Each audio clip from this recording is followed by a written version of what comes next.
என்ன கொலை குற்றவாளி நம்ம இருங்க பார்த்துட்டா வரோம்.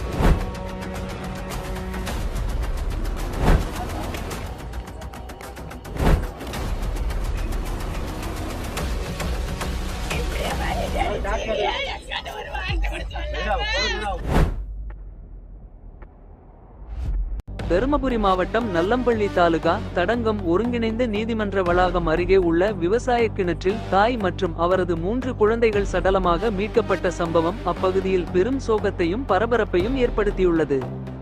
தடங்கம் பகுதியைச் சேர்ந்த நேதாஜியின் மகள் அம்ஷா இவருக்கும் அதே பகுதியைச் சேர்ந்த விவசாயி சரவணன் என்பவருக்கும் 17 ஆண்டுகளுக்கு முன்பு திருமணம் நடைபெற்றது. இந்த தம்பதியருக்கு ஜீவிதா வயது 16, நவீனா வயது 6, குமரன் வயது 3 ஆகிய 3 குழந்தைகள் உள்ளனர். இந்நிலையில் கடந்த 19ஆம் தேதி கணவன் மனைவிக்கிடையே குடும்ப தகராறு ஏற்பட்டதாக கூறப்படுகிறது. இதையடுத்து மனவேதனையில் இருந்த அம்ஷா தனது 3 குழந்தைகளுடன் வீட்டை விட்டு வெளியேறியுள்ளார். பின்னர் சரவணன் மற்றும் இரு குடும்பத்தினரும் பல்வேறு இடங்களில் தேடியும் அவர்கள் குறித்து எந்த தகவலும் கிடைக்கவில்லை.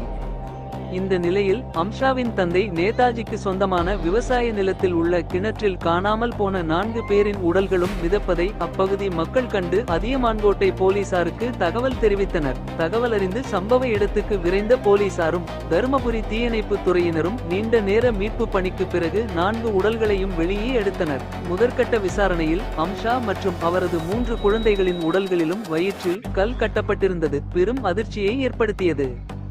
பின்னர் 4 உடல்களும் பிரேத பரிசோதனைக்காக தருமபுரி அரசு மருத்துவக் கல்லூரி மருத்துவமனைக்கு அனுப்பி வைக்கப்பட்டன. இந்த சம்பவம் தற்கொலையா அல்லது திட்டமிட்ட கொலையா என்பது உள்ளிட்ட பல்வேறு கோணங்களில் அதியமான்கோட்டை போலீசார் வழக்கு பதிவு செய்து தீவிர விசாரணை மேற்கொண்டு வருகின்றனர். ஒரே குடும்பத்தைச் சேர்ந்த 4 பேர் உயிரிழந்த இந்த சம்பவம் தருமபுரி மாவட்ட மக்களிடையே பெரும் சோகத்தை ஏற்படுத்தியுள்ளது.